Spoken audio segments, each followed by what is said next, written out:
God is dead, or so it must have seemed to the ears of the Jews in 586 CE.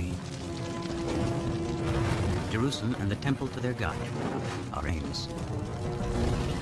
The nation of Israel, founded by King David, is wiped out. It would have to have been the end, but it was rather the beginning. For out of the temple of destruction emerges a sacred book, the Bible, and an idea that will change the world. Belief in one God. This is a new idea. It was an idea that nobody had ever had before. Monotheism is well ensconced, so something may happen, which is very hard to trace. Now, a provocative news story from discoveries deep within the earth and the Bible. We wanted to examine the possibility that the remains of King David's palace are here. We can actually see vivid evidence here of a destruction. Question number one, who did it? An archaeological detective story puzzles together clues to the mystery of who wrote the Bible, when, and why. And it was very clear it was some kind of tiny soul. Immediately saw very clearly distinct letters. This is the ancestor of the Hebrew script. And from out of the earth, thousands of idols suggest God had a wife. Who just found this exceptional figurine showing the fertility goddess. Powerful evidence shed light on how one people, alone among ancient cultures, finally turned their back on Egypt to find one God. This makes the God of ancient Israel the universal God of the world that resonates with people, at least in Jewish, Christian, and Muslim tradition to this very day. Now, science and scripture converge to create a powerful new story of an ancient people, God, and the Bible.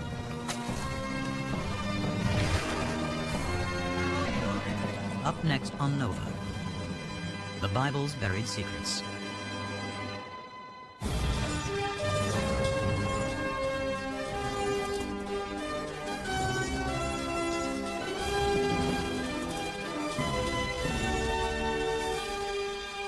Major funding for NOVA is provided by the following. One of the biggest challenges for geoscientists is trying to find the oil and gas that's hidden below the surface of the Earth. Lately, our researchers have developed a new technology called R3M. You can't see it and you can't feel it, but the Earth has electromagnetic waves. And if you build the right kinds of listening devices, you can make sense of those waves. So using those tools, we can supply more of the energy that we need with less of an impact on the environment. And David H. Koch. And Discovering new knowledge. HHMI.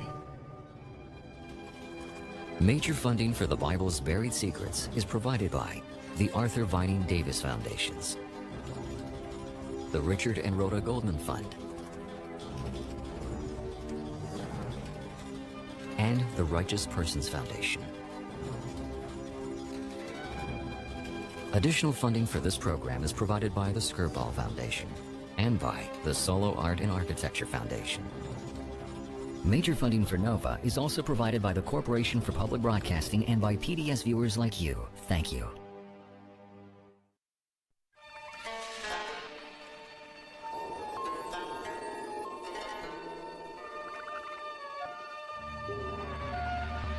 Near the banks of the Nile in southern Egypt in 1896, British geologist Flinders Petrie, excavation in Thebes, the ancient city of the dead.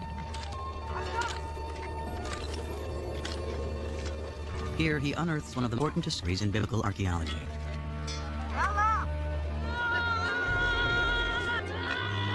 Beneath the sand appears the corner of a royal monument carved in stone.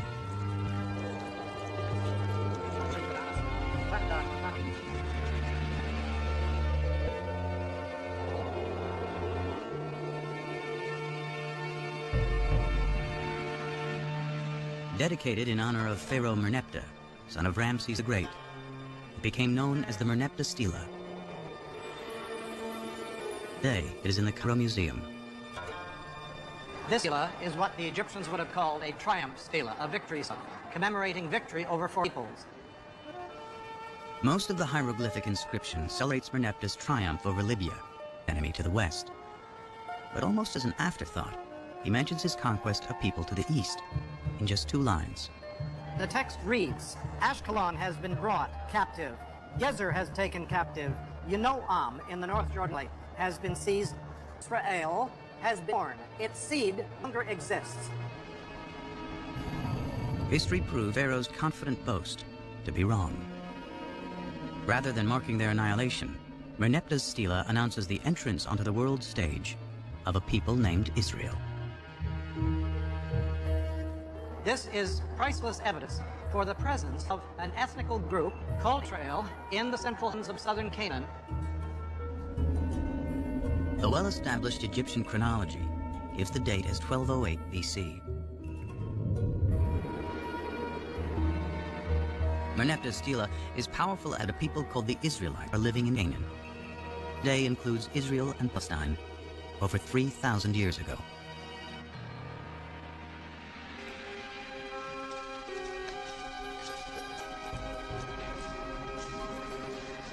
The Israelites are best known for stories that chronicle their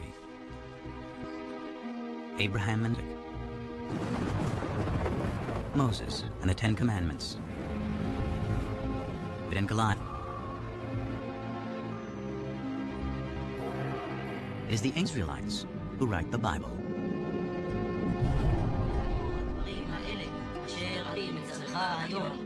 Through writing the Hebrew Bible, the beliefs of the ancient Israelites survived to become Judaism, one of the world's oldest continuously practiced religions. And it is the Jews who give the world an astounding belief in one God.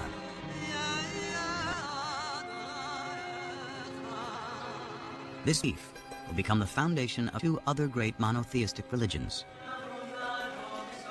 Christianity and Islam. Often called the Old Testament from the New Testament, which describes the event of early Christianity, today the Hebrew Bible and a belief in one God are woven into the very fabric of world culture. But in ancient times, people, from the Egyptians to the Greek to the Babylonians, worshipped many gods, usually in the form of us.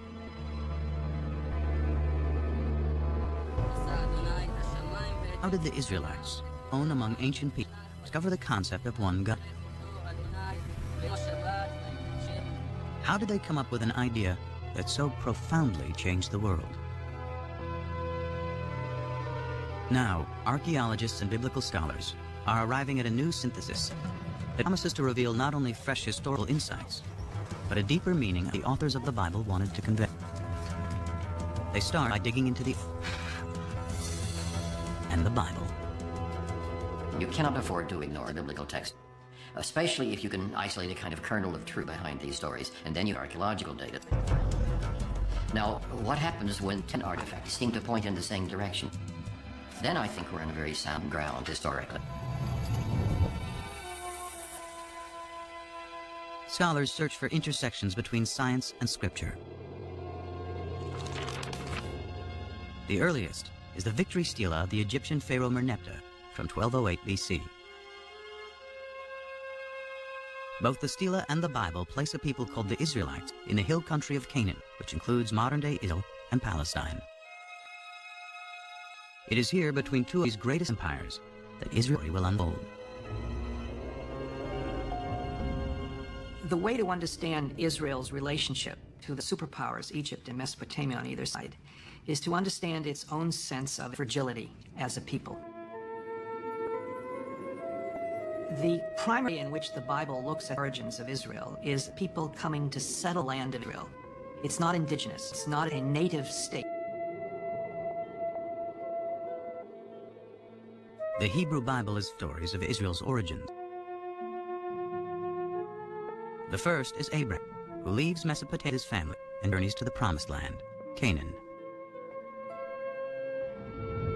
Lord said to Abraham, "Forth from your native land and your father's house to the land I will show you. I will make of you a great nation, and I will bless you. I will make your name great." Genesis 12, 1 and 2. According to the Bible, this promise establishes the covenant, a sacred contract between God and Abraham. To mark the covenant, Abraham and all males are circumcised. His descendants will be God's chosen people. They will be fruitful, multiply, and inherit all the land between Egypt and Mesopotamia. In return, Abraham and his people, who will become the Israelites, must worship a single God.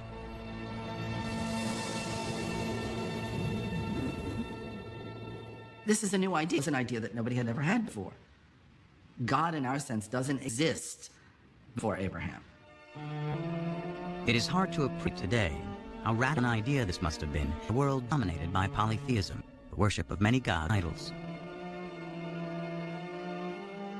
The Abraham narrative is part of the first book of the Bible, Genesis, along with Noah and the flood and Adam and Eve. Though they carry a powerful message, to date, no archaeology or text site of the Bible to corroborate them. The farther back you go in biblical text, the more difficult it is to find historical material in it. The patriarchs go back to Genesis. Genesis is, for the most part, a compilation of myths, creation stories, things like that. And find a historical core there very difficult. This absence of historical evidence leads scholars to a different approach to reading the biblical narrative. They look beyond our modern notion of fact or fiction to ask why the Bible was written in the first place. There is no word for history in the Hebrew Bible. The biblical writer telling stories. They were good historians, and they could draw it the way it was when they wanted to, but their objective was always something far beyond that. But what was their objective? To find out, scholars must uncover who wrote the Bible and when. And the Lord said to Moses, "Write down words, for in accord with these words, I'm covenant with you and with Israel." Exodus 4:27. The traditional belief is that Moses wrote the first 5 books of the Bible. Genesis, the story of creation. Exodus, deliverance from slavery to the Promised Land. Leviticus, Numbers, and Deuteronomy, laws of morality and observance. Still read to this day, together they form the Torah, called the 5 books of Moses. The view that Moses had personally written down the first 5 books of the Bible was virtually challenged until the 17th century. There were a few questions raised about this. For example, the very end of the last book of Torah, the book of Deuteronomy, discusses the death and burial of Moses. And so some rabbis said, well, Moses couldn't have written those words himself because he was dead and being buried. And digging deeper into the text, there are even more discrepancies. For example, any of each species of animal was supposed to bring into the ark. One text says 2, a pair of kind of animal. Another says 7 pair of animals and only 2 of the unanimals. In one chapter, the flood lasts for 40 days and 40 nights. But in the it's 150 days. To see if waters have subsided, Moses sends out a dove. But in the previous sentence, he sends a raven. There are 2 complete versions of the flood story interwoven on the same page.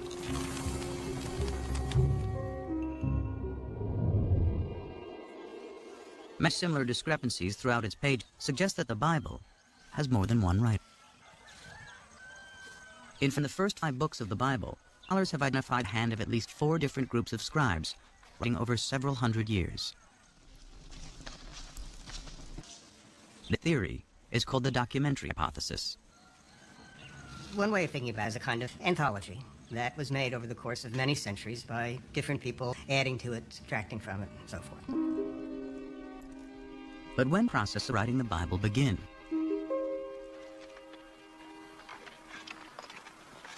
Tel Zayit is a small southwestern border of ancient Israel that dates back to biblical times. Since 1999, Rafi has been excavating here. It was the last day of what had been a typical season.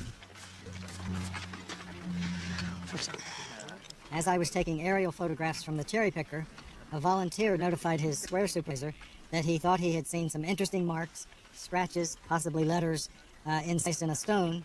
Which, right here, yeah. Letters would be a rare find. So when he kneeled to look at happy, the surprise of a lifetime.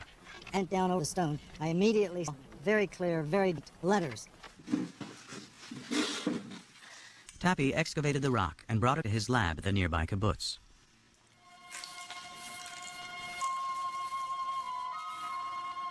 It was then that he realized he had more than a simple inscription.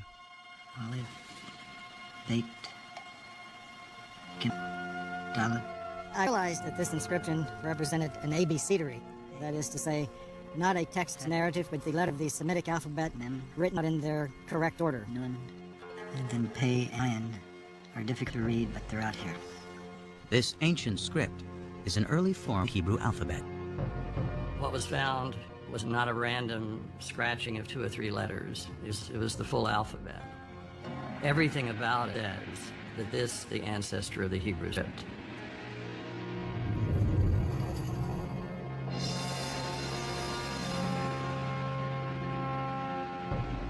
The Tel Zayit abecedery is the earliest Hebrew alphabet ever discovered. It dates to about 1000 BC, making it possible that writing the Hebrew Bible could have already started by this time. Discover the most ancient text in the Bible. Scholars in the Hebrew spelling, grammar, vocabulary. The Hebrew Bible is a collection of literature written over about 1,000 years.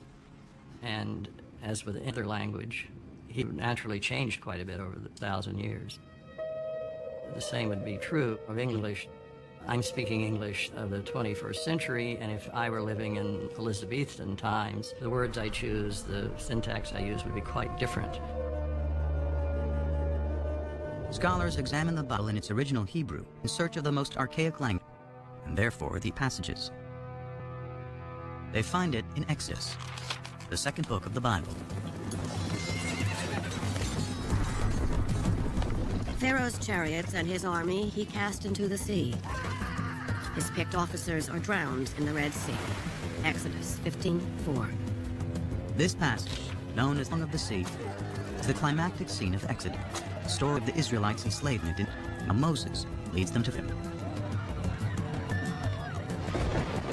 In all of the Bible, no single event is mentioned more times than the Exodus. With the development of ancient Hebrew script, the Song of the Sea could have been written by 1000 BC, the time of Tappy's alphabet. But it was probably recited as a poem long before the beginning of Hebrew writing. It's very likely that it was a kind of story told in poetic form that you might tell around the campfire. Just as our poems are easier to remember generally than prose accounts. So we generally think that the poetry is orally passed on from one to another long before they come things to writing. Because the poetry in Exodus is so ancient, is it possible the story has some historical core?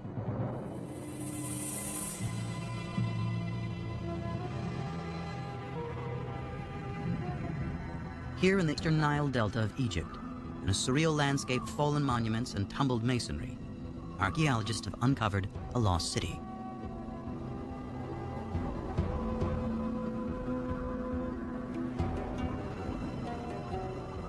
Inscribed on monuments throughout the site is the name of Ramses II, one of the most powerful Egyptian rulers. It is Ramses who is traditionally known as the Pharaoh of the Exodus. Ancient Egyptian texts call the city Piramesi, or of Ramses, a name that resonates with the story of Exodus. The only specific item mentioned in the Exodus story that we can probably connect with non-biblical material is the cities that the Hebrews were ordered to build, and they are Pithom and Ramses. Scholars agree that the biblical city is the ancient Egyptian Piramesi. Its ruins are here in present-day Tanis. Most of the Egyptologists identified Piramese, the Ramses town, with this, because here you have an abundance of Ramesside monuments. This convergence in archaeology and the Bible provides a time frame for the Exodus. It could not have happened before Ramses became king around 1275 BC. And it could not have happened after 1208 BC, when the stela of Pharaoh Merneptah, Ramses II's son, specifically locates the Israelites in Canaan.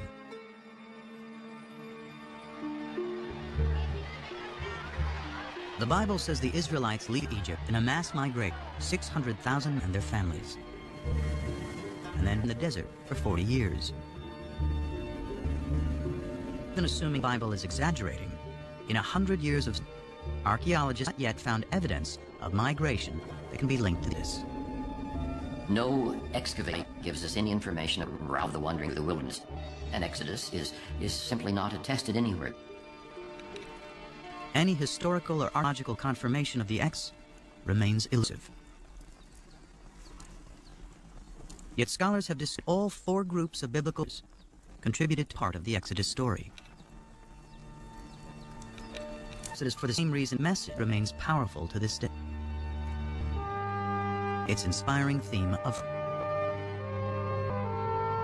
freedom is a compelling notion, and that is one that we can understand the story of the Exodus from being controlled by others to controlling oneself. The idea of a change from domination to autonomy. That these are very powerful ideas that resonate in the human spirit. And the Exodus gives narrative reality to those ideas.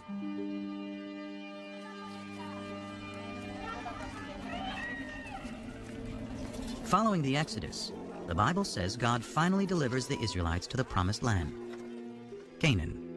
Archaeology and sword-side the Bible reveal that Canaan consisted of well-fortified city-states, each with its own king, in turn served Egypt and its The Canaanites, a thriving Near Eastern culture for thousands of years, worshipped many gods in the form of idols. The Bible describes a new leader. Joshua takes the Israelites into Canaan in a blitzkrieg military aim. So shouted, and the trumpet soon. As soon as the people heard the sound of the trumpets, they raised a great shout, and the wall fell down flat. Joshua 20. But what does archaeology say? In the 1930s, British archaeologist John Garstang excavated at Jericho, the first Canaanite city in Joshua's campaign. Garstang uncovered dramatic evidence of destruction and declared he had found the very walls that Joshua had brought tumbling down.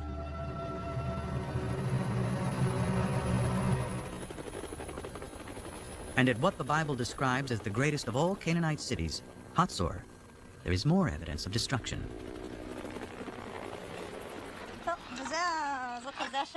Today, Hatzor is excavated by one of the leading archaeologists, Amnon Ben-Tor, and his protege director, Sharon Zuckerman. I'm walking through a passage between two of the rooms of the Canaanite palace of kings of Hatzor. Of the destruction, you can see almost everywhere. You can see the dark ones here, and most importantly, how they cracked into pieces. It takes tremendous heat to cause such damage. The fire here, I should say, the mother of fire. Among the ashes, Ben-Tor discovered a desecrated statue, most likely the king or patron god of Hatzor. Its head and hands are cut off, apparently by the city's conqueror. This marked the Canaanite Hatzor. Question number one, who is a possible candidate? So number one is, they don't mention having done anything at Hatzor. Any of the inscriptions of the time, we don't know. Another city-state could have done it? Maybe, but strong enough to do it. Who are we left with? The Israelites. The only ones about whom there is decision that they did it. So, let's say, be considered guilty of this of Hatzor until proven innocent. And there's another Canaanite city that Joshua and his army Israelites are credited with laying waste, called Ai, and has been in what is now the Palestinian territory of the West Bank. Here, archaeologist Har El-Din and his team are finding evidence of a rich Canaanite culture. The village first appears and developed a city, and then there was a kind of fortification surrounding this settlement.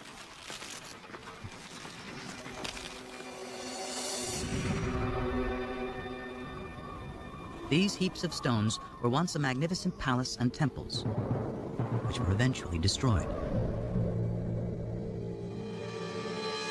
But when the archaeologists date the destruction, they discover it occurred about 2200 BC. They date the destruction of Jericho to 1500 BC, and Hatzor's to about 1250 BC.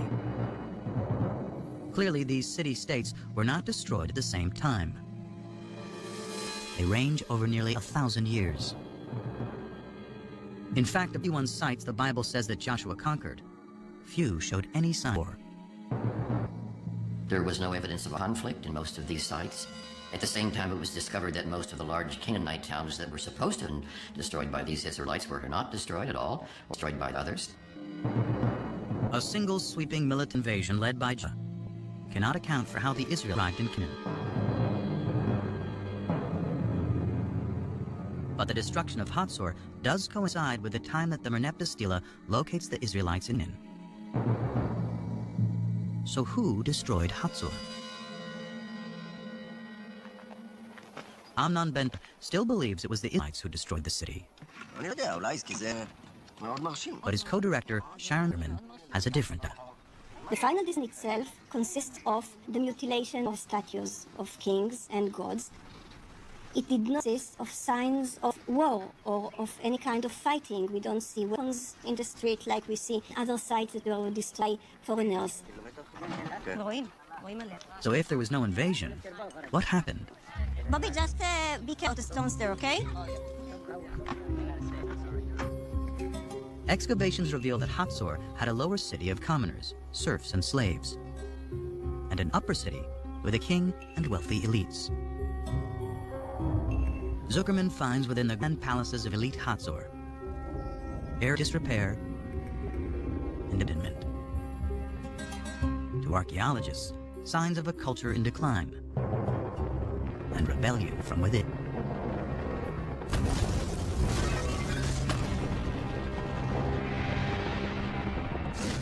I would rule out the possibility of an internal revolt of Canaan living at Hatzor and voting against the elites that ruled the city.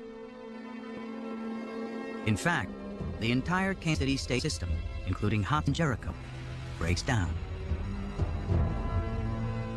Archaeology and ancients clearly show it is the result of a long period of decline and upheaval that sweeps through Mesopotamia, the Aegean region, and the Egyptian Empire around 1200 BC. And when the dust, as it were, settles, when we can begin to see what takes the place of this great state system, we find a number of new peoples suddenly coming into focus in a kind of void that is created with the dissolution of the great state system. Archaeologists find the Israelites among these new people.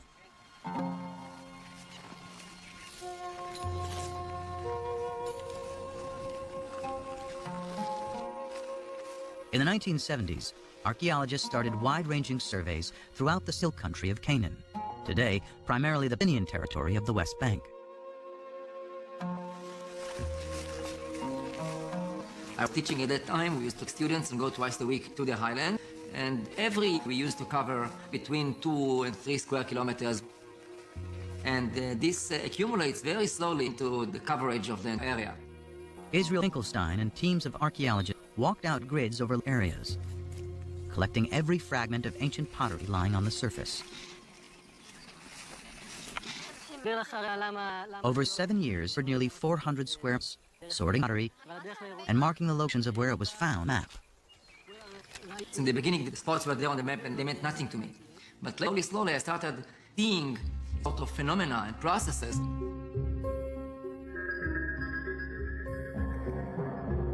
By dating the pottery, Finkelstein discovered that before 1200 BC, there were approximately 25 settlements. He estimated the total population of those settlements to be 3,000 to 5,000 inhabitants. But just 200 years later, there's a very sharp increase in settlements and people.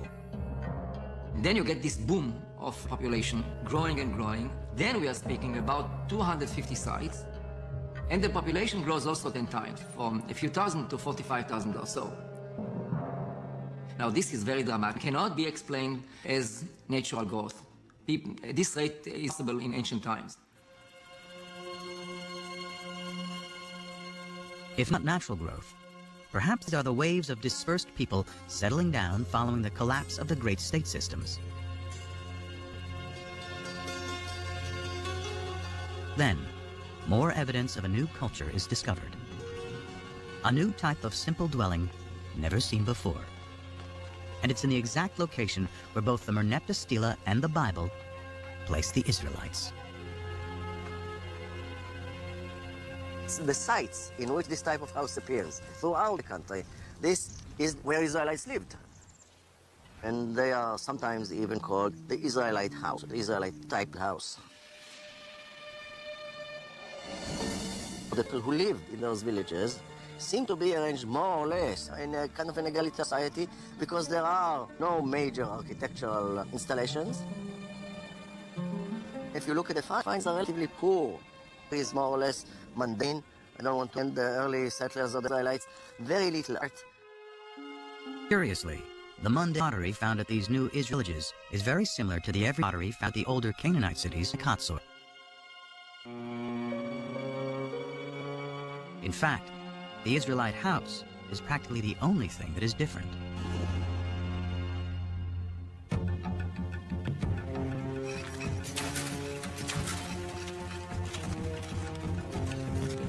Broad similarity is leading archaeologists to a startling new conclusion about the origins of the ancient Israelites.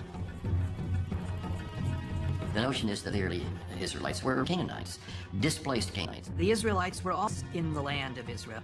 They were natives, but were different kinds of groups. They were basically the have-nots. So what we're dealing with, a movement of peoples, but an invasion of armies from outside, but rather a socio-economic revolution. Ancients describe how the Egyptians and their Canaanite vassal kings burdened the lower class of Canaan with taxes and even slavery. A radical new theory based on archaeology suggests what happens next. As that oppressive social system declines, families and tribes of serfs, slaves, and common Canaanites seize the opportunity.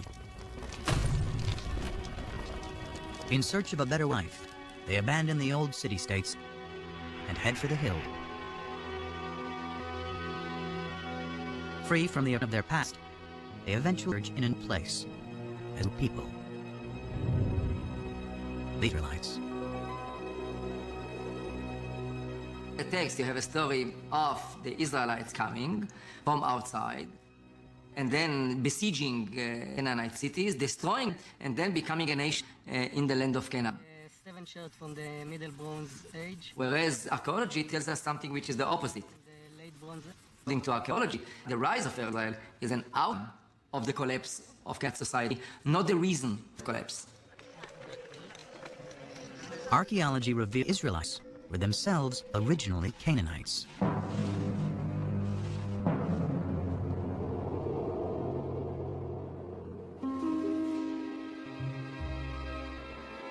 So why does the Bible consistently cast the Israelites as outsiders in Canaan? Abraham's wanderings from Mesopotamia,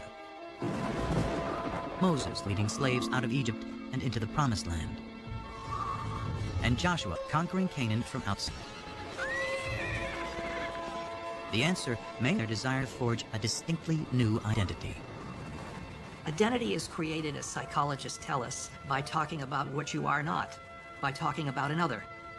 In order to figure out who I am, figure out who I am not. Conspicuously absent from Israelite villages are the grand palaces and the extravagant pottery associated with the king's rich elites of Canaan. The Israelites did not like the Canaanite system, and they defined them in contrast to that system. So by not using white pottery, by not using import pottery, they developed an ideology of simplicity, which marked the difference between them and the Egyptian Canaanite system.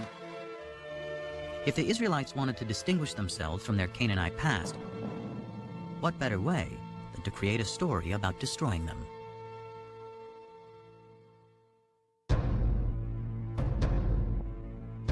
But the stories of Abraham, Exodus, and the conquest serve another purpose. They celebrate the power that the Bible says is the foremost distinction between the Israelites and all other people: their God. In later Judaism, the name of God is considered so sacred It is never to be spoken. We don't know exactly what it means. We don't know how it was pronounced. But it seems to have been the personal name of the God of Israel. So his title, in a sense, God. His name was 4 letters, which in English would be YHWH, which we think were probably pronounced something like Yahweh. But Yahweh only appears in the Hebrew Bible. His name is nowhere to be found in Canaanite texts or stories. So the Israelites find their God.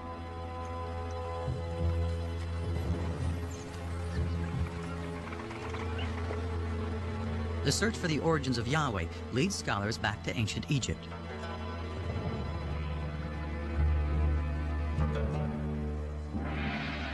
Here in the royal city of Karnak, for over 1,000 years, pharaohs celebrated their power with statues, obelisks, and carved murals on temple walls. Here on the north wall of the Karnak, we have scenes depicting the victories in battle of Seti I, the father of Ramses the Great. Seti here commemorates one of his greatest victories over the Shasu. The Shasu were a people who lived in the deserts of southern Canaan, now northern Saudi Arabia, and around the same time the Israelites emerged. Egyptian texts say the places where the Shasu lived is called IHW, probably pronounced Yahu, likely the name of their patron god. That name Yahu is strangely similar to Yahweh, the name of the Israelite god.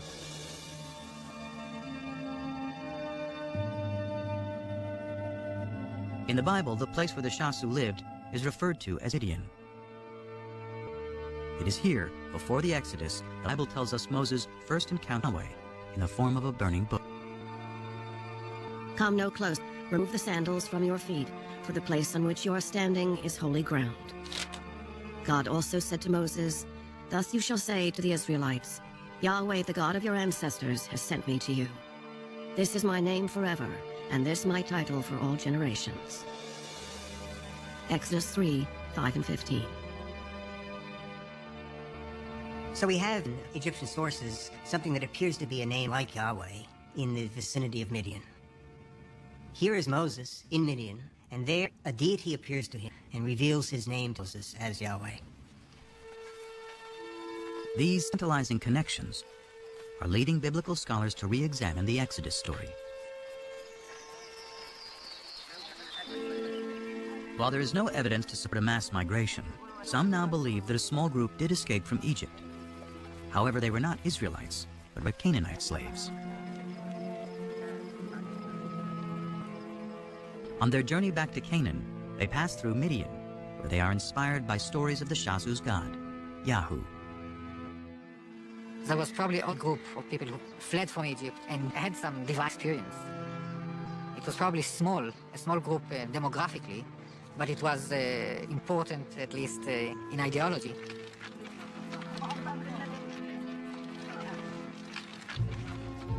They find their way to the central hill country, where they encounter the tribes of the Canaanite city-states.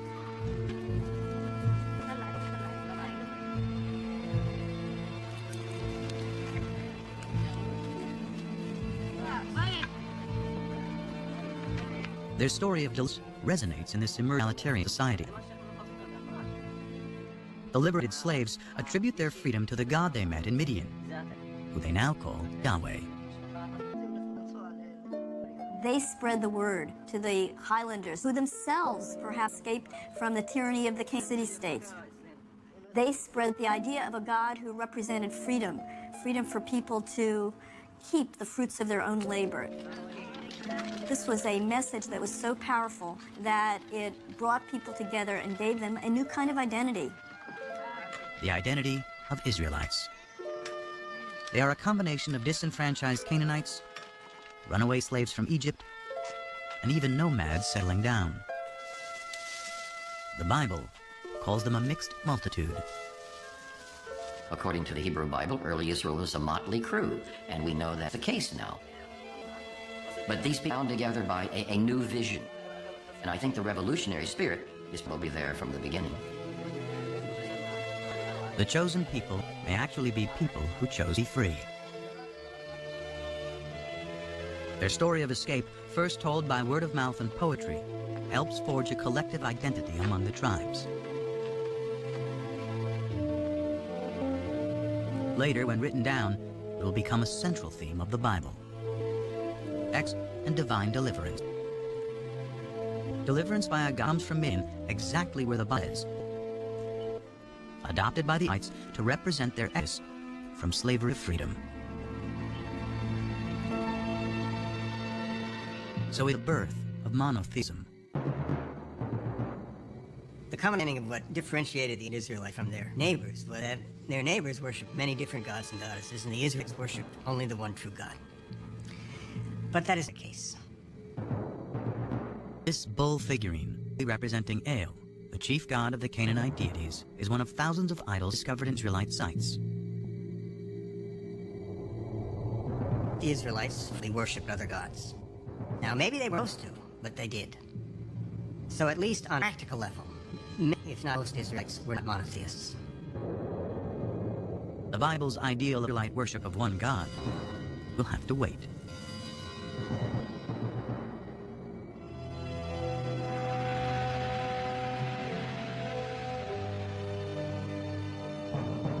About 2 centuries pass after the Merneptah Stela places the Israelites in Canaan. Families grow into tribes. Their population increases. Then about 1 BC, one of the Bible's larger-than-life figures emerges like the 12 tribes of Israel, a powerful new enemy. David put his hand into the bag. He took out a stone and slung it. It struck the king in the forehead. The stone sank into his forehead, fell down on the ground. 1 Samuel 17:4. The Bible celebrates David as a shepherd boy vanquishes the giant Goliath. A lover who lusts after forbidden fruit. And a poet composes lyric psalms still recited. Of all the names in the Hebrew Bible, none appears with David. Scriptures say David creates a kingdom that stretches from Egypt to Mesopotamia. He makes Jerusalem his capital. And through covenant, Yahweh promised he and his descendants will rule forever. David's son builds the temple where Yahweh, now the national god of it, will dwell for eternity. The kingdom of David and Solomon, one nation united under one God, according to the Bible. Now, some skeptics today have argued there was no such thing as a united monarchy. It's a later biblical construct, and particularly a construct of modern scholarship. In short, there was no David. As one of the biblical revisionists said, David is more historical than King Arthur. But then, in 1993, an amazing discovery literally shed new light on what the Bible's ancient Israel's greatest king. Gila Cook was finishing up some survey work, an assistant at Tel Dan, a biblical site in the far north of Israel today. The excavation was headed by the eminent Israeli archaeologist Avraham Biran. It was near the end of the day, and Cook was getting her last measurements. She hears a yell from below. And it was Biran in his booming voice yelling, "Yeah, let's." And so waved to him, and continued working. Okay. After being summoned by Biran a second time, Cook had her assistant load her up. And she started down the hill. So I get there and I just drag and drop the board and I set my stuff down. But something catches her eye. A stone with what appeared to be random scratches, but was actually an ancient inscription. This time, she yelled for Biran. And he looks at it and hit me and he says, "Oh my God." Cook had found a fragment of a victory stela, written in Aramaic, an ancient language very similar to Hebrew.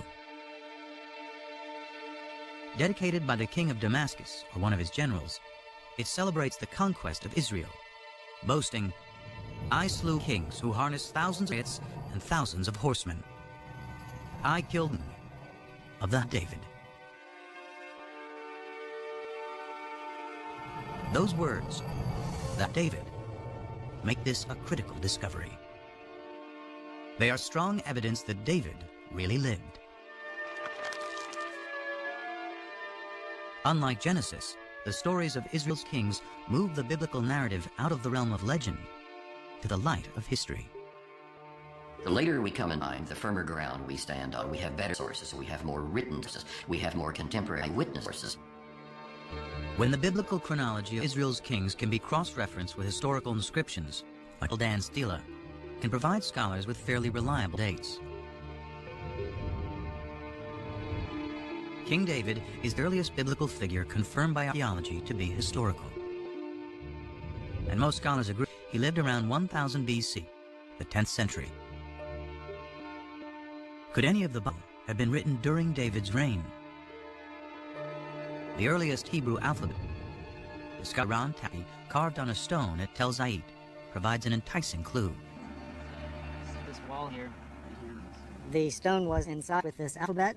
The stone was used to build a wall, and the structure itself suffered massive destruction by fire sometime near the end of the 10th century BCE. The find is even more significant because Tel Zait was a biblical backwater, the fringes of David's kingdom. Surely if there was a scribe write this alphabet that far away, out in the boondocks at the extreme western boundary of the kingdom, surely if there was a scribe that could do that out there, there were scribes, much more sophisticated scribes back in the capital. Could these scribes have been in the court of King David and his son Solomon? Could they have been the earliest biblical writers? In the 18th century, Germans uncovered a clue to who wrote the Bible, hidden in two different names for... According to one account, Abraham knew God by his intimate personal name, conventionally pronounced Yahweh. Passages with the name Yahweh, which in German is spelled with a J, is referred to as J. But according to other accounts, Abraham knew God simply by the most common Hebrew word for God, which is Elohim. So the different writers became known as E for Elohim and J for Yahweh. Most likely based on poetry and songs passed down generations, they both a version of Israel's distant stories of Abraham in the Promised Land, Moses, and the Exodus. The earliest of these sources is the one that is known as J, which many scholars dated to the 10th century BC, the time of David and Solomon. And because the backdrop for J's version of events is the area around Jerusalem, it's likely he lived there, perhaps in the royal courts of David and Solomon.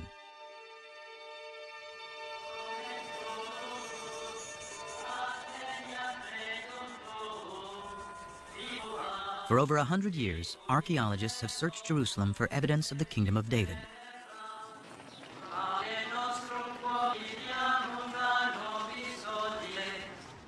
But excavating here is contentious because Jerusalem is sacred to today's three monotheistic religions. For Christians, Jesus comes in his final week to worship at the Jerusalem temple. He's crucified, he's buried, he's resurrected in the city of Jerusalem. For Islam, it is the site where Muhammad comes in a sacred night journey. And today, the Dome of the Rock marks that spot. In Judaism, the stories of the Hebrew Bible, of Solomon, of David, of the temples of Jerusalem, these take place, of course, in Jerusalem. So Jerusalem is a symbol of sacred space today, important for all three traditions. Despite the difficulties, Israeli archaeologist Eli R. went digging in an ancient part of Jerusalem, today called the City of David.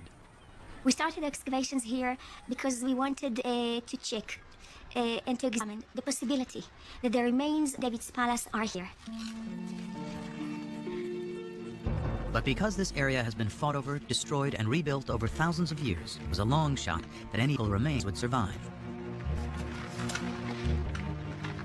But then, large walls started to appear, 3 meter wide, 5 meter wide, and then we saw that it goes all direction. It goes from east, 30 meters to the west, and we don't see the end of it yet. Such huge walls can only be part of a massive building. And Mazar believes her excavations to date represent only 20% of its total size. huge structure, shows centralization and capability of construction. It can be royal structure. This huge complex may be evidence of a kingdom. But is it David's kingdom? For this to be David's palace, it would have to date to his lifetime, around 1000 BC.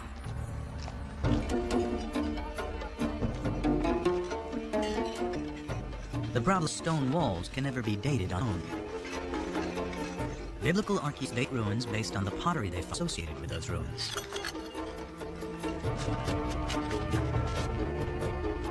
Pottery dating on two ideas. Pottery styles evolve normally over time, and the further down the further back you go. If pottery style A comes from the lowest stratum, then it is earlier than pottery style B that comes from the stratum above it. By analyzing from well-stratified sites, excavators are able to create called a relative chronology.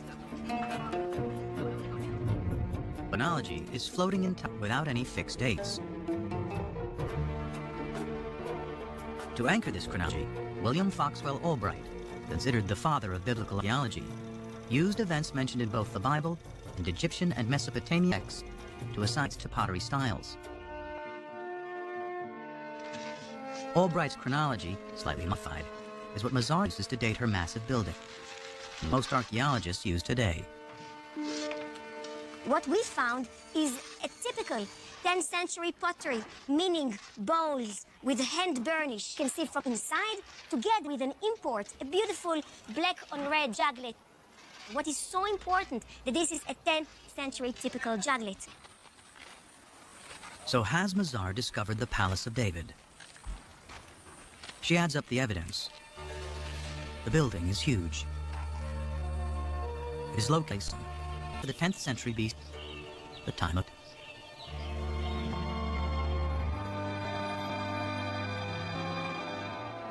Mar believes she has indeed found the Palace of David.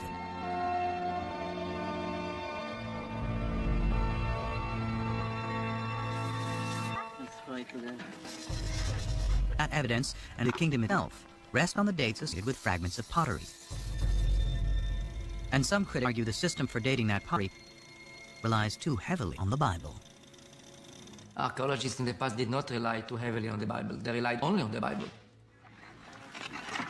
We have a problem in dating. How do you date in archaeology? You didn't go outside. Today, there is a more specific method to anchor pottery firm dates. Radiocarbon dating. It is a study of Elisabetta Boretto of the Weizmann Institute. The step is, of course, in the feed, which relates the sample, the material like olive pits or seeds or charcoal to the archaeological context. If an olive seed is found at the same layer as a piece of pottery, but in the seed can be used to date the pottery. When the seed dies, its radioactive carbon-14 decays into stable carbon-12 at a consistent rate for time. By measuring the ratio of carbon-14 to carbon-12, it can determine the age of the olive, which in turn can date the pottery. Boretto has meticulously and analyzed hundreds of samples from over 20 throughout Israel.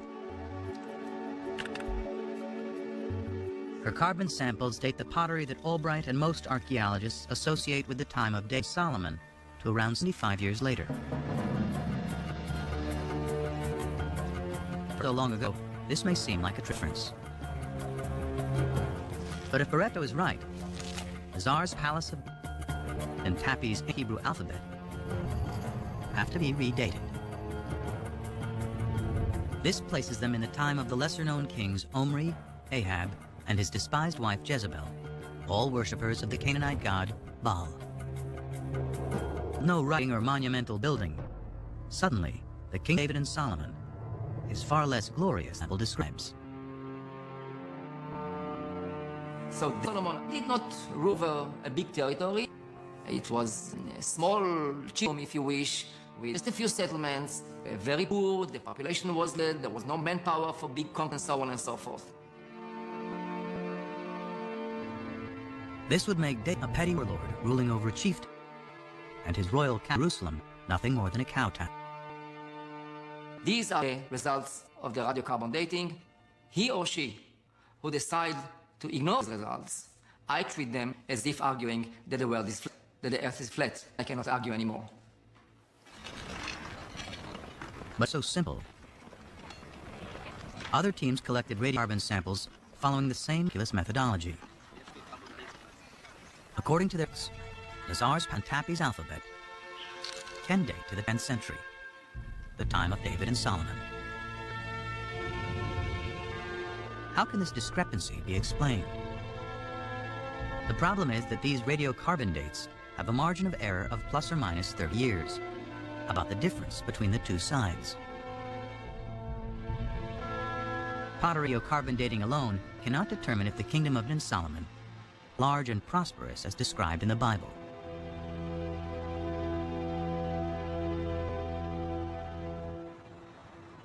Fortunately, the Bible offers clues of other places to dig for evidence of this kingdom. The Bible credits David with conquering the kingdom, but it is Solomon, his son, who is the great builder.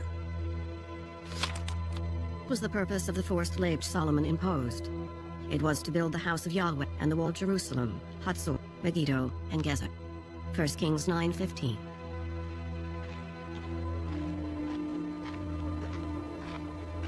Here in Hathor, Amnon Ben-Tor, director of excavations, believes this may be evidence of Solomon's building campaign. Archaeologists call it a six-chambered gate, a massive entryway fortified with towers and guardrooms. Ben-Tor's predecessor, Yadin, first uncovered this structure. It turned out to be a six-chambered gate, and Yadin immediately remembered that a very, very similar gate was excavated at there, and Chicago University excavated this gate at Megiddo. Stunned by the study of these three gates, they called the passage in the Bible. Here we have a wonderful connection of biblical passage as it's up in archaeology. Three monumental gates, all the same plan, would seem to be evidence not only of prosperity, but also of a central authority. Throughout history, the Israelites had been into tribes, then into kingdoms, north and south. The locations of these striking their gates in both regions suggest a single governing authority throughout the land.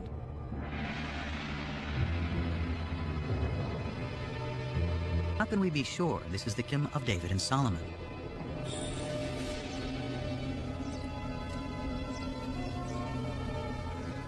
The answer once again lies in Egypt. The head-smiting scene which you see on this wall commemorates a campaign conducted by Pharaoh Shek, or Sheshonq, founder of Dynasty 22 in Egypt. The Egyptian pharaoh Shishak invades Israel, an event the Bible reports and specifically dates to 5 years after Solomon's death, during the reign of his son, Rehoboam. In the 5th year of King Rehoboam, King Shishak of Egypt marched against Jerusalem and carried off the treasures of the house of Yahweh and the treasures of the royal palace. He carried off everything. 1 Kings 14:25 and 26. The importance of this in fixing one of the earliest dates, specific dates, in which Egyptian history coincides with biblical history is really startling and has to be taken note of. This stunning convergence in the Bible and Egyptian history firm date the death of Solomon.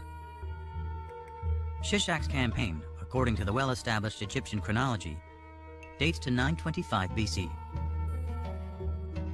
And the Bible says Solomon dies 5 years earlier, which means 930 BC. This is further evidence that David and Solomon lived in the 10th century. But there's even more hidden in these walls. These ovals, with their depictions of bound cat and city walls, places Pharaoh Shishak conquered in Israel. One of those places is Gezer, where archaeologists find the hallmark of Solomon's building program, a six-chambered gate. Bill Deaver directed the excavations in the late 1960s. We actually see vivid evidence here of a destruction. Down below, we have the original stones pretty much in situ, but if you look in here, the stones are badly cracked. You can even see where they're burned from the heat of a huge fire that has been built here.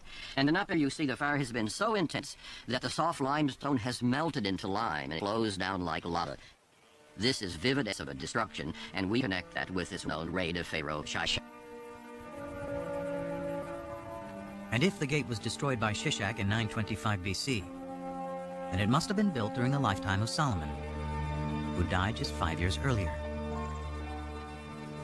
Surely this kind of monumental architecture is evidence of state formation. And if it's a century, then Solomon.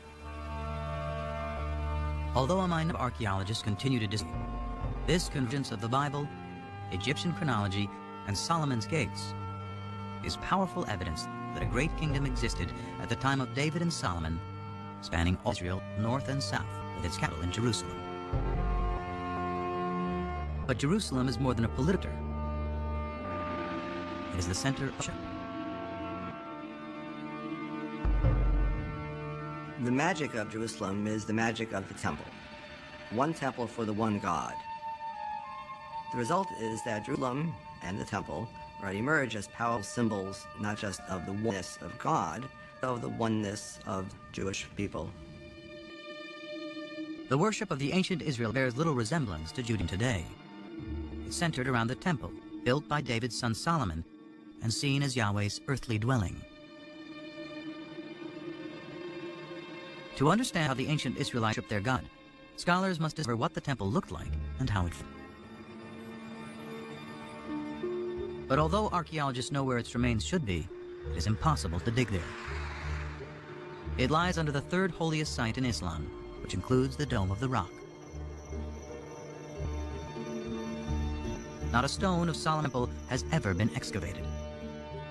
But the Bible offers remarkably detailed description. The house which Solomon built for Yahweh was 6 cubits long, 20 cubits wide, and 30 cubits high. In the inner sanctuary, he made 2 cherubim, 8 cubits high. He oiled the cherubim with gold. Kings 6, 2, 20, and 28.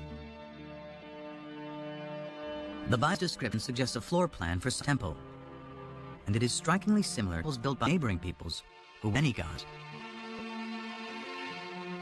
Closest in appearance is a temple hundreds of miles to the north of Jerusalem at Ain Dara in modern-day Syria. They have similar dimensions and the same basic floor plan.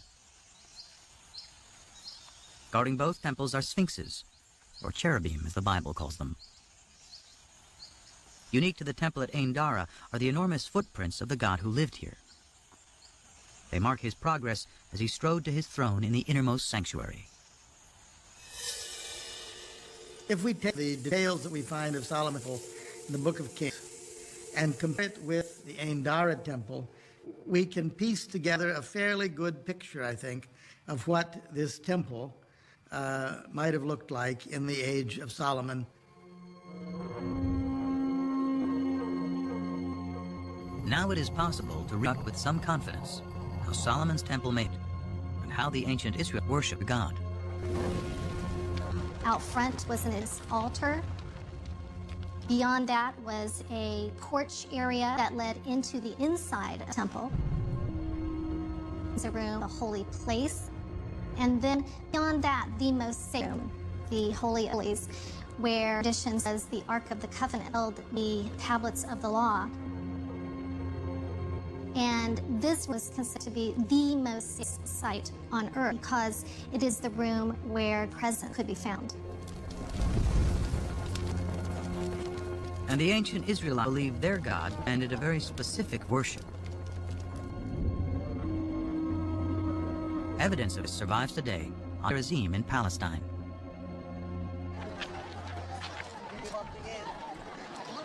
The Samaritans who claim direct descent from ancient tribes of Israel. According to their tradition, for over 25 years, they have seen the ancient Israelite form of worship: animal sacrifice. Primary function is make a connection between our mundane world and the divine world. And the meaning for the ancient Israel is embodied in blood. Blood is the most sacred sense on the altar. And blood is the sense that embodies life. It's the most precious substance in the human world. But while the priests were all sacrificed to Yahweh in the temple, many Israelites were not as loyal. At Tel Rehov, archaeologists are digging at an Israelite house that illuminates the religious practices of its inhabitants. Well, we just found this beautiful, exceptional clay figurine showing a goddess, a fertility goddess, that was worshipped here in Israel. His case, she's shown holding a baby. Who is this fertility? And what is an idol doing in an Israelite home? Dramatic evidence as to her possibility first surfaced in 1960. Bill Deere was carrying out salvage actions in tombs in southern Israel, when a local brought him an instrument that had been robbed from one of them. When I got home and brushed it off, I thought I was going to have a heart attack. Executed in clear 8th century, it's a tomb inscription. And it just gives the name of the deceased, and it says, "Blessed may X be by Yahweh." That's good biblical Hebrew. It says by Yahweh, and it's Asherah. And Asherah is the name of the old Canaanite mother goddess. More inscriptions associating Yahweh and Asherah discovered, and thousands of figurines unearthed throughout Israel. Scholars believe this is the face of Asherah. Deaver concludes God had a wife. Even years after the Israelites rise their Canaanite pagan roots, monotheism is still not completely taken hold. This is awkward for some people, the notion that Israelite religion was not exclusively monotheistic, but we know now it wasn't. The Bible admits the Israelites continue to worship Asherah and other night gods, such as Baal. In fact, the prophets, holy men speaking in the name of God, consistently rail against breaking the covenant made with Moses to worship only Yahweh. The more I called them, the more from me. They sacrificing to the Baals, offering incense to idols. Hosea 11:2. The Israelites had made a contract with God. If they kept it, God would reward them. If they broke it, he would punish them. He would punish them by using foreign powers as his instruments. Events seemed to fulfill the prophet's dire predictions. Soon after Solomon's death, the 10 northern tribes fell and formed the Kingdom of Israel. Then a powerful new storms out of Mesopotamia to create the largest empire the Near East had ever known, the Assyrians. The Assyrians were the overpowering military force, and Israel and Judah, the two states that the Bible talks about as the state making up the people Israel, fell under the sway of the Assyrian juggernaut. Numerous Assyrian texts and reliefs vividly document their domination of Israel and Judah.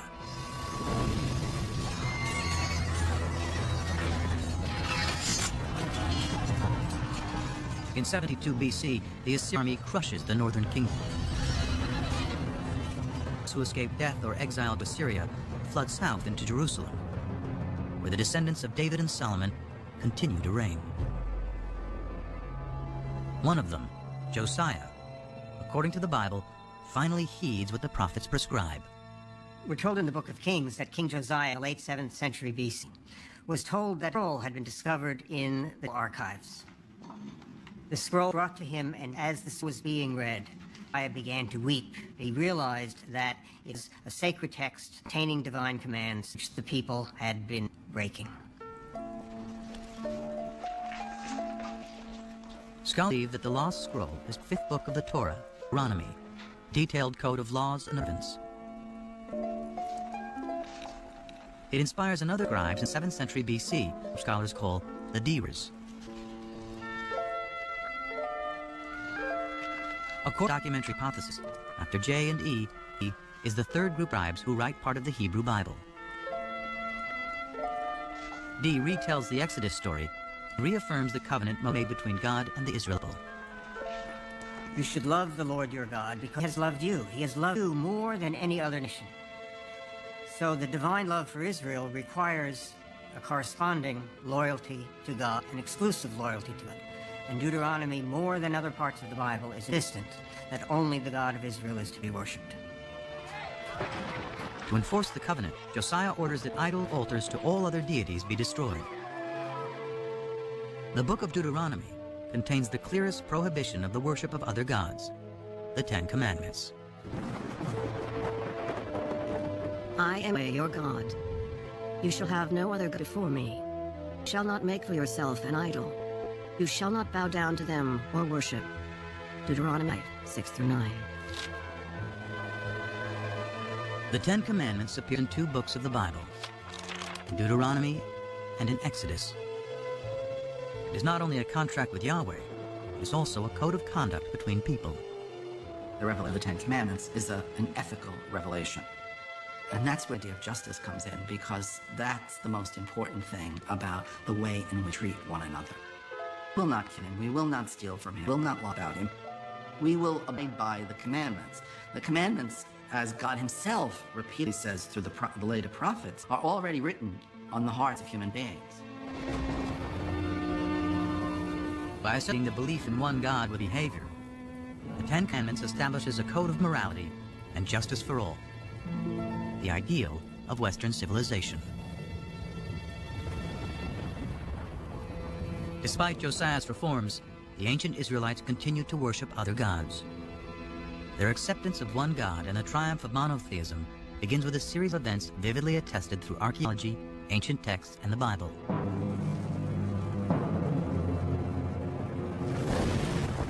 It starts with the destruction of Yahweh's earthly dwelling, the Jerusalem temple. In 586 BC, after defeating the Assyrians, a new Mesopotamian empire invaded Israel. The Babylonians attacked the temple and systematically burned the sacred city.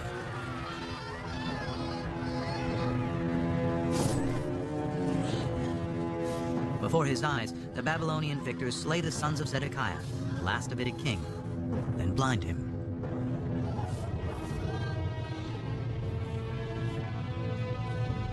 The covenant thus made that his dynasty would rule broken. After 400 years, Israel is wiped out.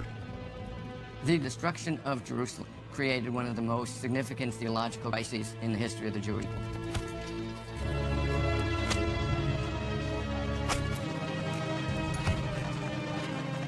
The Babylonians round up the Israelite prophets and scribes and drag them in chains to Babylon. Babel records confirm the presence of Israelites, including the king, in exile. In every age of disbelief, one is inclined to think God is dead. And surely those who survived the fall of Jerusalem must have thought so. After all, how could God allow his temple, his house, the visible sign of his presence among his people, to be destroyed? Without temple, king, or land, how can the Israelites live? Their journey begins with the scrolls, which scholars speculate were rescued from the flames of the destruction.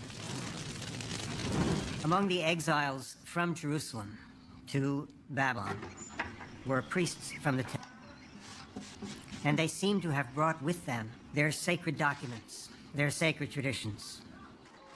According to the widely accepted doctrine hypothesis, here in Babylon, far from their homes in Israel, that priests, scribes will produce the Hebrew Bible as it is known to be. Scholars refer to these writers P, or the P source. It was P who took all of these earlier traditions, the J source, the E source, the D source, and other sources as well, and combined them into known as the Torah, 5 books of the Bible.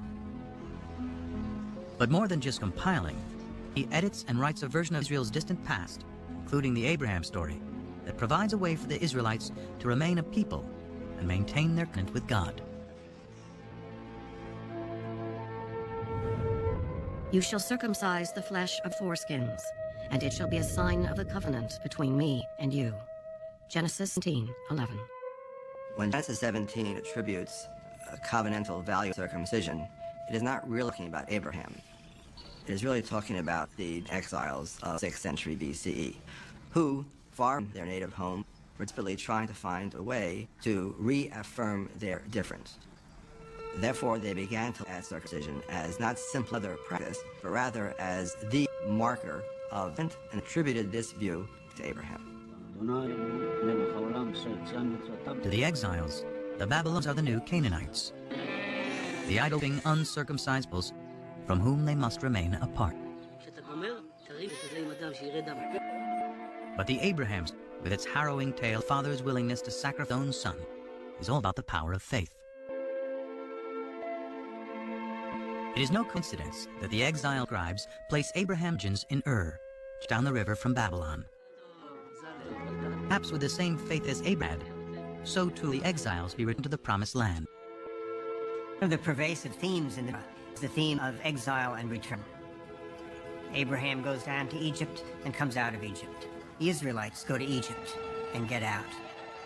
For the exiles in Babylon in the 6th century BC, that theme must have resonated very powerfully. God, who had acted on their behalf in the past, presumably do so again. Israelites still have a problem. How, in a foreign land, without the temple and sacks, can they redeem themselves in the eyes of Yahweh? To assure that divine protection, the Petron emphasizes observances such as the Sabbath observance. You don't be in the land of Israel, keep the Sabbath. And we have allusions in the biblical writers, prophets, to the fact that the exiles also learned to pray in group in what was to become the forerunner, the synagogue.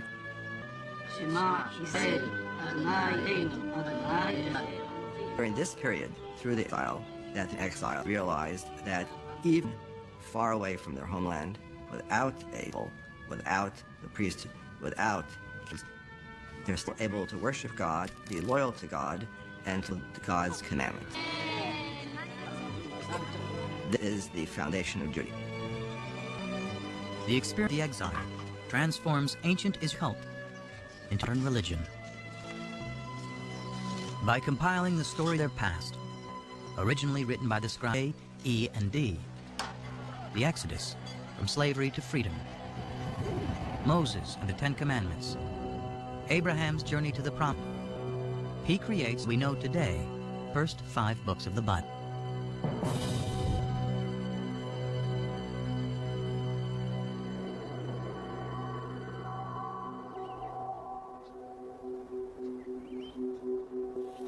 Though this theory is widely accepted, physical evidence of any biblics from the exile or earlier are hard to come by. The most celebrated surviving biblical texts are the Dead Sea Scrolls. First discovered by accident in 1950, these represent nearly all 39 of the Hebrew Bible, at least in fragments.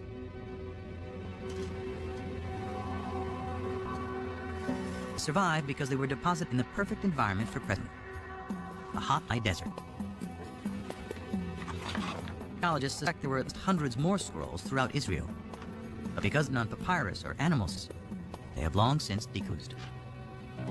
Even though the earliest of the Dead Sea Scrolls date to the 3rd and 2nd centuries BC, that doesn't mean they're the first copies or examples of this work that were ever written. It means that they already stand in line of tradition that had been established by the time the scrolls were written. Still, the earliest of the Dead Sea Scrolls dates to at least 300 years after the Babylonian exile. In the absence of proof of earlier text, some scholars claim the entire Bible is pious fiction, and even doubt whether Israel and the Israelites ever existed. For many of the revisionists, these extreme skeptics, there was no ancient Israel. Israel is an intellectual construct. In other words, these people were not rethinking their past, they were inventing their past. They had no past. So the Bible is a myth, foundation myth, told to legitimate a people who have legitimacy. The legitimacy of the Israelite past hinges on finding a piece of evidence to prove the ancient origins of the Bible. What would be the discovery of a lifetime starts outside the walled Jerusalem in an old cemetery.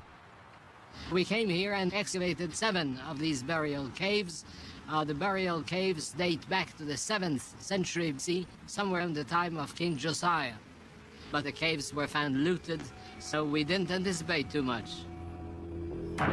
Gabriel Arcai instructed a 10-year-old volunteer to a tomb for photographs. Instead of that, he was bored, was alone, and he had a hammer, and he began banging the floor. But the floor turned out to be a fallen ceiling. Beneath it were artifacts that had escaped the looters. Among the hundreds of graves, one artifact stood out. It looked like a cigarette butt. It was cylindrical, about an inch in size, about half an inch in diameter, and it was very clear it's made of silver. It was some kind of a tiny scroll. A second, smaller scroll was also found, and both were taken to the Israel Museum. But unraveling the scrolls to see if they contain a readable inscription could risk destroying them completely. Andy Vaughn was one of the epigraphers on the project. Archaeology is basically a destructive science. In order to learn anything, you have to destroy what's there. Gabriel Arcai and his team had to make a decision. Does one unroll these amulets, does one preserve them? They decided that it was worth the risk, and hindsight would tell us that they could not have been wrecked. Through painting conservation, Christians devised a special method for unrolling the scrolls and revealing their contents.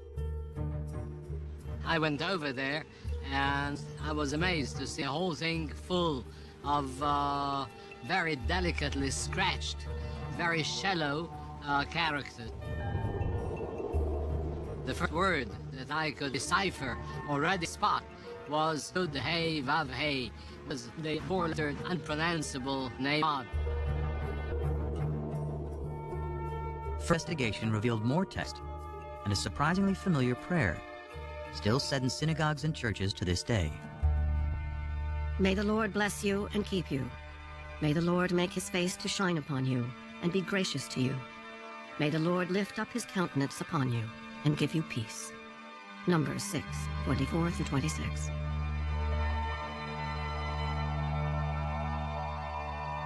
There is no doubt at all that these two amulets contain the priestly benediction found in Numbers 6. These inscriptions are thus very important because they're the earliest references we have to the written biblical narratives. The archaeological context was very clear because it was found to get pottery dating to the 7th century BC. Also the paleography, the shape of letters, points towards somewhere in the 7th century BC beyond any doubt. The silver scrolls, with the priestly benediction, predate the earliest Dead Sea Scrolls by 400 years. It is an amazing find, proving that at least some verses of the Bible were written in ancient times during the reign of King David's descendants. By giving us text from before the Babylonian exile, the silver scrolls confirm that the Hebrew Bible is created from poetry, oral traditions, and prayers that go back to the time of Josiah's D-writer, likely beyond to writers E and J.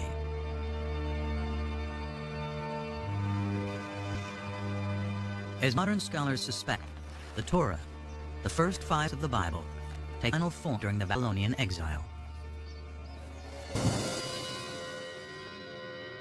But dwarfed by the mighty temples and giant statues of Babylonian gods, the Israelites must also confront the fun question: why did their God, Yahweh, forsake them? In the ancient world, if your country was destroyed by another country, that their gods were powerful than your God.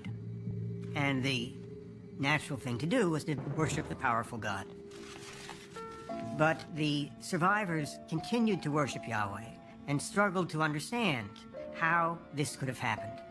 They resort first to a standard form of explanation, which is found elsewhere in the ancient Near East. We must have done something wrong to incur the wrath of our God. It's out of this that comes the reflection that polytheism was our downfall. There is, after all, only God. The Israelites end in the folly of theism. Monotheism triumphs, and the archaeological evidence proves it. Before the destruction of the first temple, wherever we dig, in whatever part of the Judean country, with sanctuaries, and often we find hundreds and thousands of figurines in Jerusalem itself. But after the destruction, there are none. We are speaking about 1,000 in before, nothing, completely nothing, all after. Monotheism is well and firmly established. So something major happened, which is very hard to trace. But that was searing experience, that the exile. The experience of the exile, writing the Bible, the concept of God, as it is known today, is born. In a way, P created something that was much greater, because it was greater than any individual land or kingdom. It was a kind of a universal religion based on a creator, not just a God of a single nation, the God of the world, the God of the universe. This moves Yahweh into the realm of being a universal deity who has the power to affect what happens in the whole universe. This makes the God of ancient Israel the universal God of the world that resonates with people, at least in Jewish, Christian, and Muslim tradition to this very day. In 539 BC, the Babylonian Empire is toppled by the Persians. As written in the Bible, Yahweh, in his new role an invisible God, orchestrates a new exodus.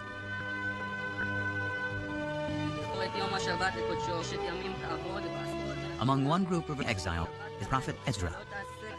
Back in Jerusalem, he gave a public reading of the newly written Torah. He established the covenant.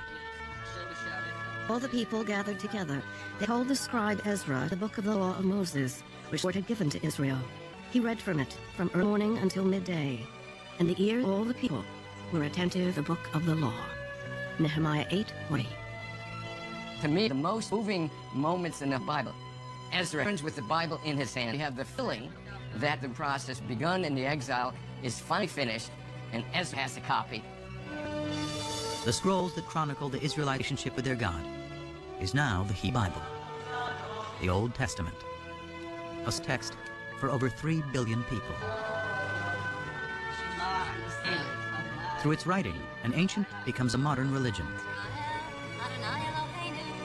And the Israelite Yahweh transforms into the God of the 3 great monotheistic religions.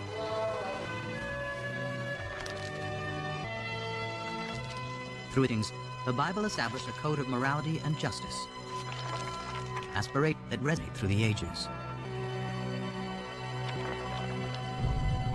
More fact or fiction, the intersection of science and scriptures is a story that began over 3,000 years ago and continues to this day.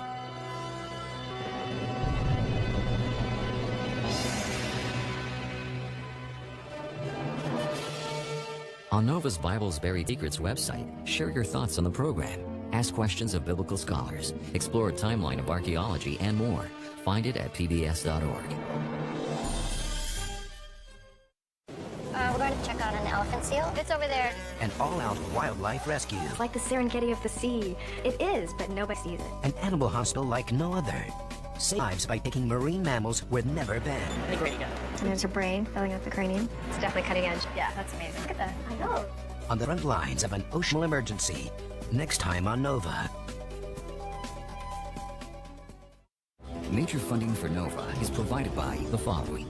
One of the biggest challenges for geoscientists is trying to find the oil and gas that's hidden below the surface of the Earth. Lately, our researchers have developed a new technology called R3M. You can't see it and you can't feel it, but the Earth has electromagnetic waves, and if you build the right kinds of listening devices, you can make sense of those waves. So using those tools, we can supply more of the energy that we need with less of an impact on the environment. And David H. Koch. And Discover new knowledge. HHMI. Major funding for the Bible's Buried Secrets is provided by the Arthur Vining Davis Foundations, the Richard and Rhoda Goldman Fund, and the Righteous Persons Foundation. Additional funding for this program is provided by the Skirball Foundation and by the Solo Art and Architecture Foundation. Major funding for Nova is also provided by the Corporation for Public Broadcasting and by PBS viewers like you. Thank you.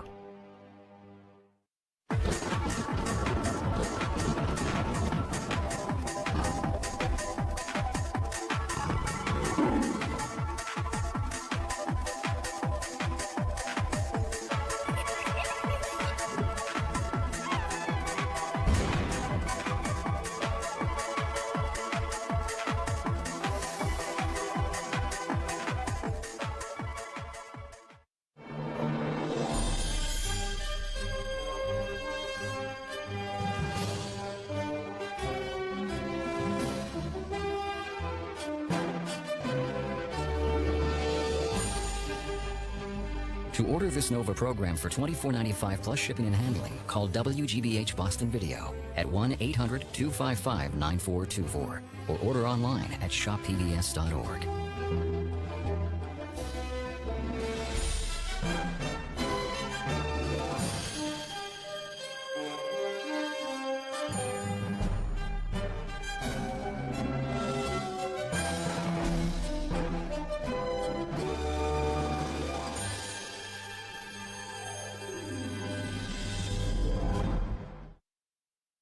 Nova is a production of WGBH Boston.